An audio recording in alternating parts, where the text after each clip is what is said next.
Today's lesson, we're going to be talking about the legacies of Rome. So, what are the things that we remember about Rome? Today, in this lesson, you are going to need your headphones, your interactive notebook, and your lesson goals are you want to be able to explain how the most important legacies of Rome impact the world today. This includes things like the modern calendar, religion, Romance languages, literature, government and law, architecture, art, philosophy, and engineering. Okay, so Rome is a very, very important place in our history, and its legacies impact us today. The reason Rome is so important is because it is a site of encounter. Rome is able to get lots of new ideas and build upon them and become super advanced in their time period because they are a site of encounter. And that's places where people from different cultures meet and exchange products, ideas, and technology. And so, because Rome was so big and trade happened at such a large scale, people from all over converged on Rome. It was a very metropolitan city. Um, and the Romans were able to take the ideas of people from different places, like maybe Egypt and Northern Africa and Greece, and build upon those ideas, making them very, very advanced.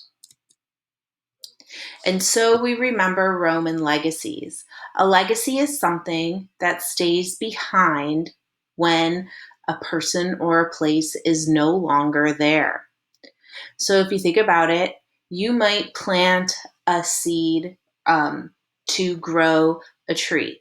Now, that tree might not become a really, really big tree until after you're gone. And so that's something you leave behind, that tree. It's your legacy. And so the legacies of the Romans are things we remember once that Roman Empire is gone. And we're talking about the Western Roman Empire here because remember, the Eastern Empire continues. So our first really important legacy from the ancient Romans is our modern calendar. Believe it or not, our modern calendar is created by Julius Caesar. Because the calendar before Caesar had 10 months, the months often were very off. Their years were not always the same. And so Caesar came up with a new idea. He wanted a 12-month calendar, which is like what we have today. And while the Romans had 355 days in our year, under Caesar, the calendar has 365 days. And so we call this new calendar a Julian calendar, after Julius Caesar. Now we know that every 4 years we have a leap year. That leap year is actually added later on, and it was not a part of the original Julian calendar. But we can thank Julius Caesar and the Romans for having a 365-day and 12-month year. Our next really important part of legacy is Christianity. Now, Christianity is going to be really the only thing that really survives and thrives when the Western Roman Empire falls. Remember, Christianity at first was not accepted. Christians were treated horribly. However, it later becomes the official religion of Rome. And actually, Christians start to forget that they were persecuted by the Romans and actually become persecutors. We're going to learn that the Christians will persecute people who didn't have the same beliefs as them. However, Christianity, which survives and thrives because it spreads all over the Roman Empire, all over Europe, including far places like Britain. It spreads really, really quickly because of another Roman legacy, and that's Roman roads. The roads that the Romans construct all throughout their empire are a legacy because they still survive today. Those roads might not still be traveled today. However, in Roman times, Early Christians traveled those roads to spread their ideas and spread Christianity far and wide across the empire. And so we see two Roman legacies tied together in one, both Christianity and roads. Our third legacy of Rome are Romance languages. Now, in Rome, people spoke Latin. Latin today is what we call a dead language. It no longer is spoken. However, many languages today are based on Latin. Specifically, three really popular, widely spoken languages come directly from Latin, and we call those Romance languages. Do you see the word Roma and Romance languages? So those Romance languages that are legacies of the Romans are French, Spanish, and Italian. We can see how these Romance languages come directly from Latin and that they're very, very similar. They're a little bit different than languages that are based on the Greek that comes out of the Eastern Roman Empire. So let's take a look at the differences in the languages that are based on Latin and the languages based on Greek. Avion. Aeroplane. Aero. Avion. Flugzeug. Surprise. Surprise. Sorpresa. Sorpresa. Überraschung. Papillon. Butterfly. Farfalla. Mariposa. Schmetterling.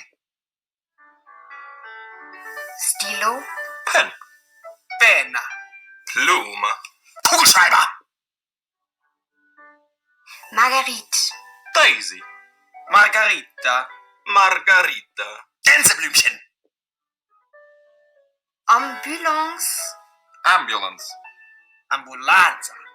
Ambulancia. Krankenwagen. Science. Science. Scienza. Ciencia. Naturwissenschaften. Okay, so we see examples of how Romance languages are very, very similar. They also come out of Latin. Now, English itself is also based quite heavily on both Greek and Latin. We can put words together in English today based on these Latin and Greek roots. So, for example, we take the word transport. We can figure out its meaning without ever having to look it up in a dictionary. Trans means across, and port means to carry. So transport means to carry across. So we can thank the Romans for their Latin language, which later developed into new languages. Next, we have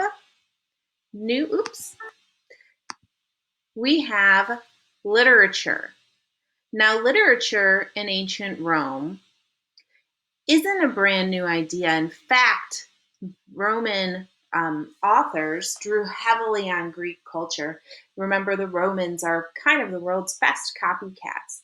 So we have Roman authors such as Virgil, Horace, and Ovid, who are known as great authors from ancient Rome. However, their works are drawn heavily on this Greek culture. Now, you may grow up and read some works from Virgil, Horace, and Ovid when you are in high school and college, and so we still see those things in our world today.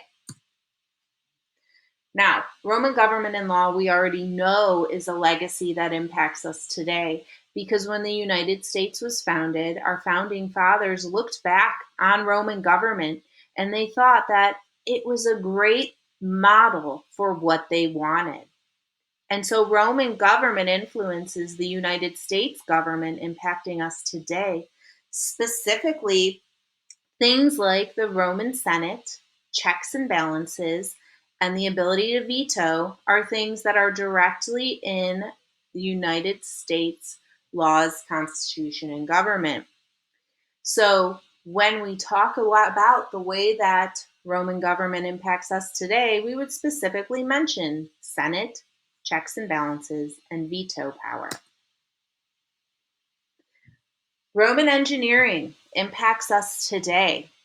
Things like roads, arches, and aqueducts still survive today. So, people who built these things 3,000 years ago, their engineering was so advanced that it's something we look back on today. Roman roads still exist. And remember, one important thing about the roads and that engineering of the Romans building these roads throughout their empire helps Christianity to spread. Arches help Romans develop a way to build bigger, larger things. Specifically, these aqueducts. Aqueducts are important because they bring fresh water from the countryside into Roman cities. And so these aqueducts help the Romans to stay healthy by bringing them clean and fresh drinking water. You could see how big the aqueducts are and how amazing that technology was. They also helped Romans build large buildings. So if we look at this example at the bottom of the screen, we see the Roman Colosseum, which might be one of the most famous buildings in all of Rome. So this Colosseum was where Romans went for entertainment during the Roman Empire. They went and they watched sporting events. They watched gladiators fight in the Colosseum. They watched Christians fighting hungry lions in the Colosseum. This leads to um, architecture that allows us to build bigger and better things. And some of the things that the Romans create, like the arch, but also cement, help the Romans to build these quite large buildings like the Colosseum and this aqueduct. We can see some of these Roman ruins still surviving today. However, right here we have the Roman Pantheon, which was a Roman temple where they went to pray, still surviving and still being able to go and be viewed if you ever go to Rome. Now, another thing that the Romans give us is popular entertainment on a massive scale. Look at the inside of this Colosseum. The inside of the Colosseum shows that many people were able to go and view these events, and that this was a way to boost patriotism. Emperors would often give free admission to plebeians so that they could come and watch these events, like gladiators fighting to the death or Christians fighting hungry lions. This was all entertainment to the Romans. In fact, the Romans even are known to have flooded the Colosseum and shown actual recreations of naval battles. Think back to that Battle of Salamis. That would be something that the Romans would recreate here in the Colosseum for entertainment. They even had something that we might call today a racetrack where cars would go and race. The Romans called this a Circus Maximus, and they had chariot races. And this was a huge structure, and hundreds of thousands of people could fit and watch these chariot races, which were often very brutal and many people died. But this idea of entertainment on a massive scale we see today. Think about Brown Stadium or Indian Stadium or going down to the Cube. People go and watch these these sporting events as entertainment on a massive scale. Now, art and architecture in ancient Rome, again, like literature, is heavily copied by the Greeks, but we still can see this today. So if we think about what the Romans are known for, mosaics are one thing that they're known for, and this is a definition we want to record. A mosaic is a design formed with small tiles of glass, stone, or pottery. Roman art's a little bit more prominent than Greek art because it survives. So we can go today and see these Roman statues like the one you see at the bottom of the screen. Romans love to make statues of their emperors to remind Romans of how powerful they were.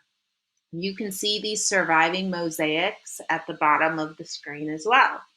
Patricians would often have these types of art across their living rooms and dining rooms as a way of decorating and depicting different events, maybe historical or maybe mythological. Now, at the top of the screen, we see really, really famous art, and this is from Hagia Sophia, which is in Constantinople, which, remember, after the fall of Rome, we call that part of the world the Byzantine Empire. This is an example of early Christian art. So Romans, as the empire go on, start to base a lot of their artwork on Christianity. Philosophy in ancient Rome again draws heavily from the ancient Greeks. Now we have a picture of this really famous Roman emperor, Marcus Aurelius. Marcus Aurelius took the Stoic philosophy, which we learned about in our ancient Greek unit, and he aligned it with the idea of one supreme being who created the world and said that everything had a divine spark or purpose. So, what does that mean to us in middle school? Well, this is kind of advanced thinking, and this is more aligned with the way that people think today. Everything has a purpose or a spark. So, according to Marcus Aurelius, everyone has a reason for being here. Your purpose might not be just to work and try and survive. You might have a purpose for helping advancement or something that you're interested in that you want to pursue, a way that you want to change the world. And so, this is a more modern way of thinking than most people thought in the ancient world. And so all of these legacies are things that we can thank the Romans for.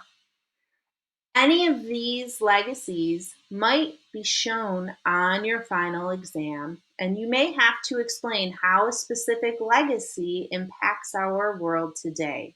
And so you now know about the modern calendar, religion, Romance languages, literature, government and law, architecture, art, philosophy, and engineering, and how those things are pertinent in today's world.